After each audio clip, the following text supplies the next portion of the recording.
Here's a valve body out of a 2011 Subaru Outback 3.6. It's the 5 EAT transmission, not the CVT.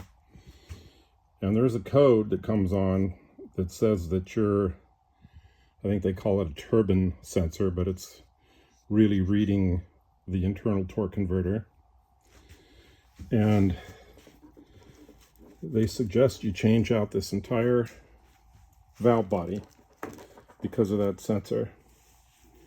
But you can buy a new sensor, and just make sure when you buy it that you get the purple, red, and green wire, because there are some people that just put whatever color they want, and then when you solder one to the other, because that's what I'm going to do, I'm going to cut it and cut this one probably the right length. I'm going to heat shrink it, each wire individually. After I solder them, I'm actually going to solder them. I have a soldering gun right there. And after I solder it, I'm going to heat shrink each individual wire, and then I'm going to heat shrink the entire 3 that I did. And I think I'll do them at different intervals, not straight across, like do the green one, the purple one, and the red one, so that when I heat shrink it, it's not going to be a big bunch.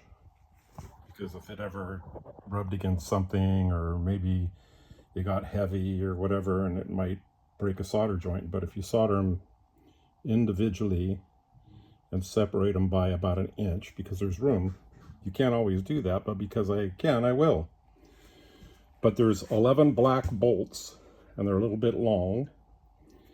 They go through here, so if you drop your pan, take all the oil out of it, and it's still going to be a mess no matter what. And you drop the pan, there's still more oil hanging out in there. And then this thing wants to drip on you for an hour. But just dab it with a rag. Try to keep your face out of it. You know, who cares if you have to wash your hands. But after you get the 11 black bolts out, and take your filter off first, because I think one of or 2 of those bolts go, I think they're these 2, they go into the valve body too. So these 2 silver bolts that are coming from the bottom, I'm looking from the part you can't see. This flipped over. There you go. Let me just flip it up. Okay, see? That's where the filter goes. Take those 2 out and take out all your black bolts. There's 11 of them. Oh, look how nice. I'm making a mess. That's why I didn't want to flip it up. But anyways,